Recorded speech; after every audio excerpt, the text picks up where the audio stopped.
Why are they always like accusing me of stuff that I'm not doing?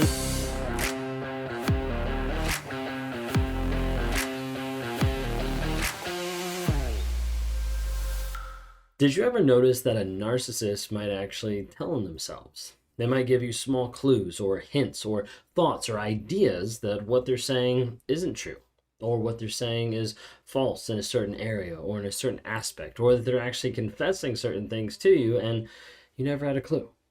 Oftentimes, when we're talking about narcissists, we're talking about how they're great at lying, and a lot of times they are. And there's ones that do a very awful job at lying, and then there's others that do a pretty good job of lying and minimizing the truth that they actually express and they actually show to other people.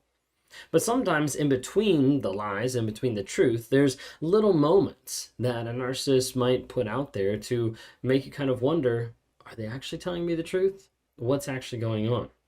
A lot of times you'll see in a narcissistic relationship, you'll see a narcissist get to the place that they actually start dropping hints, or they actually start dropping clues, and they start to tell on themselves. If you guys are new here, my name is Ben Taylor. I'm a narcissist on this channel to provide awareness, growth, healing, and change. I'm not on this platform to provide hope. You didn't hear me say hope, right?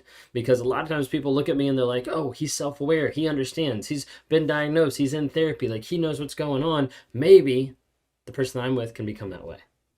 And the thing is, I want to tell you right now, if you don't see honesty, vulnerability, and consistent change in their lives, then don't hope. Because you're hoping on a pipe dream. You're hoping on someone who's going to drag you along further to keep you in that abuse, to keep you in that relationship.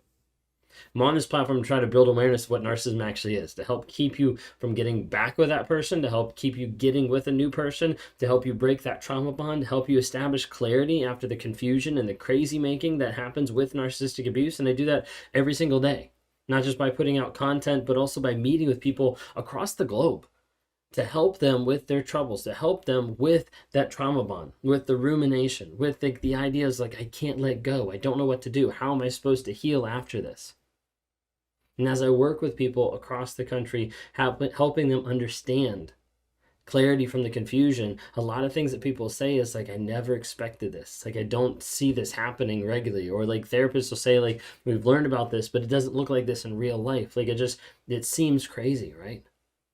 The one thing I want to let you know right now is, number one, you're not crazy, but you've been put through a crazy situation. How you're reacting, how you're responding a lot of times in the moment of the tears, the frustration, the anger, the hurt, all of that stuff, even though it feels like it's crazy making, it's actually normal. Second thing I want to let you know is that you're not alone.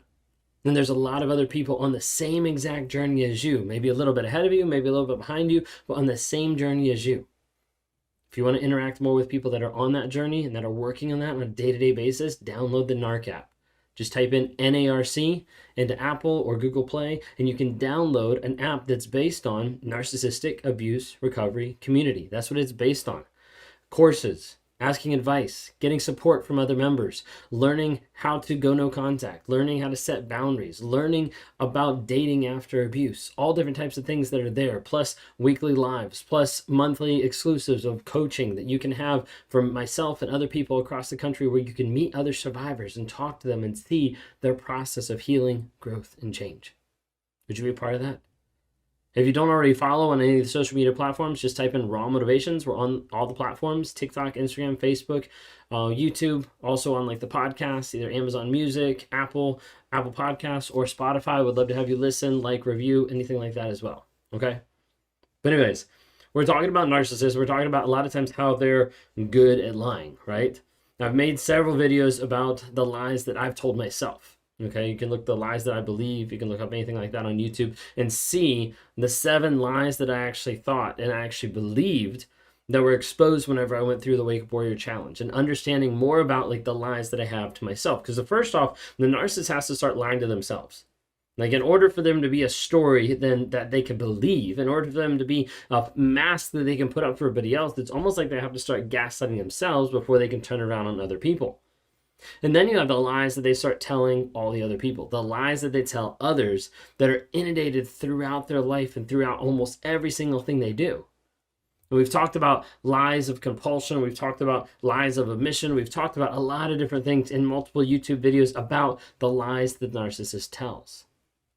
And with that, The narcissist tries to put pervasive throughout there the idea and the thought process. Maybe that they're a good person, or maybe that, they know what they're doing, or maybe that they're your protector or your savior. Or like they'll change everything up to try to have you believe the mask that they have. Now, oftentimes when we're talking about the mask and when people are looking at the mask that the narcissist has, they'll start to see what we call either cracks or slips of where the mask starts to slip or fall a little bit, or you might see a glimmer or like a crack through the mask. And sometimes when we're talking about the lies that they tell themselves and the lies that they tell others, there's also sometimes little bits of truth. Now, sometimes these pieces of truth are leveraged effectively to keep you engaged longer. If I've told you lies this entire time, now I'm going to give you a tidbit of truth here, a tidbit of truth here, tidbit of truth here, and you're like, oh my gosh, they're changing. They're getting better. Let me stay longer. But what normally is happening is breadcrumbing. I'm giving you a tiny little bit of idea or thought, or maybe it's going back to distorting reality like we learned yesterday, of like the idea of changing your past, changing your present, or changing your future. Gaslighting, love bombing, or future faking, doing anything to be able to distract from that moment. Sometimes that truth will come out at the very beginning of the relationship. Sometimes it'll come out at the beginning when you're dating, when you're first getting to know this person. I've talked to several different people that have mentioned in the beginning, first date, within the first month, the toxic person in the relationship actually said to them, can you believe like my ex told me I was a narcissist? And then the new person automatically validated, oh, like, no, that's crazy. You're not. You're a great listener. You're a kind person, whatever it might be. And then they use that later to be able to justify behavior, be able to justify abuse. Sometimes they're doing it at the beginning in small little nuggets of truth, prepping you for cheating, prepping you for abuse. Now, this could be all different types of levels. Maybe it's, talking about in a certain way that's triangulating you about like another person. Maybe it's dropping hints about like a threesome and then blowing it off like I'm just joking, or it's just a joke, like you're taking it too seriously. And oftentimes narcissists will bait and will test the waters out there to see what you're actually going to pick up on. Like, are you going to push back? Are you going to have a boundary there? Or can I continue just going the direction that I want to go? After you've been together for a period of time, you might see it in a couple different ways. Sometimes you'll see small nuggets of truth when they try to mirror the same things back to you, and the actual reflection that you're seeing is truth. Of like they're mirroring what you're doing, but it's not them. The biggest way that you see this a lot of times is by projection, of putting their feelings and their emotions back on you. Maybe you come home and they're like, why are you so pissed off today? Like, why are you so angry? Like, it definitely seems like you're angry. Like, I don't get why you're so angry. And you're like, I walked in the door and I wasn't angry at all. Like, there was no like negative emotions. I had a great day. And all of a sudden you start to realize and you see like a pattern of behavior that's how they're feeling. But instead of acknowledging and or owning that, they're shoving it on you. So there's an aspect that they start telling the truth about themselves when they start accusing you of something that you're not doing. A lot of times those accusations you'll see many times in the aspect of cheating or of lying. You're lying to me. Like, I can't believe you'd lie to me about where you went or what you did. Or you're probably cheating. Oh, like who's your boyfriend? Who's your girlfriend? Who are you texting now? All those different things that start to imply and start to push on the other person of like, wait a second, you're the one that's doing something wrong. Oftentimes is not because hey, I'm not doing something wrong. A lot of times it's a mission of guilt on the other aspect of the narcissist. What it does in the moment is it distracts you and confuses you from actually dealing with the subject at hand or working through whatever argument is going on. You see, for a narcissist, a lot of times they develop two realities. Now, I'm not talking about schizophrenia. I'm not talking about, splitting or anything like that. What I'm talking about is just like the thought process of out of sight, out of mind. So I have this aspect that I'm in a committed and a faithful relationship, abusive, but I'm in a committed and a faithful relationship. And then I have the one over here where I'm in an affair and I'm in love and like I love this person so much, but I'm also still cheating on that person. When they develop both different realities, you've got your fiction, your fantasy, but you've got two separate realities. The thing about the narcissist believing their lies and believing the things that are in between is not hard for them in the moment to believe those things. What's hard is just the jump, the switch. And the more and more they perfect that, the more and more they try, the more and more they start to realize, wait a second, when I step out of the door, I can switch my mind and call the other person, and it's okay because I'm in this reality. I'm thinking this direction. Everything else, out of sight, out of mind. That object constancy isn't there. So as a result, I just move on to the next thing. That doesn't exist. Now I'm here. That doesn't exist. A lot of times you'll see truth start to slip through when those realities start to coincide or get really close.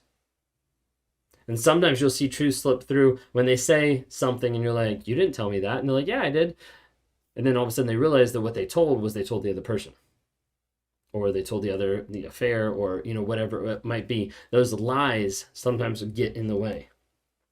If you're with somebody and you're kind of like, why are they always like accusing me of stuff that I'm not doing? Why are they always putting feelings and emotions on me that I'm not experiencing? Like, why are they like telling me stuff that doesn't seem to match up with everything else? Like, it might not just be lies. It might be the narcissist actually giving a slight admission of what they're doing, slight admission of guilt.